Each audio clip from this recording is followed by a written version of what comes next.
Hammaga birday yoqadigan, usti qarsildoq, ichlari yumshoq mazali tvorojnik. Qani ketdik. Bismillah deb elangan unga margarinni qirg'ichdan chiqarib urvoq qilib olamiz.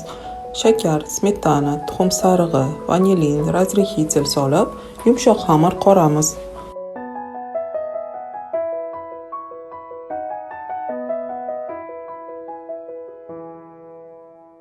Xamirimizni tindirishga olib qo'yamiz. Nachinkaga tvorog, shakar, limon sedrasini qirg'ichdan chiqarib, solib, aralashtirib qo'yamiz. Olib qo'ygan tuxum oqini shakar bilan oppoq bo'lguncha, qattiq bo'lguncha ko'pirtirib olamiz. Tingan xamirni idishga yoyib chiqamiz, chetlarini chiqarib. Tvorogli nachinka solamiz. Ustiga ko'pirtirilgan tuxumni xohlasangiz shunaqa maxsus nasatkaga solib shakl berishingiz ham mumkin. Oldindan qizdirilgan duxovkaga 45 minutga pishirishga yuboramiz.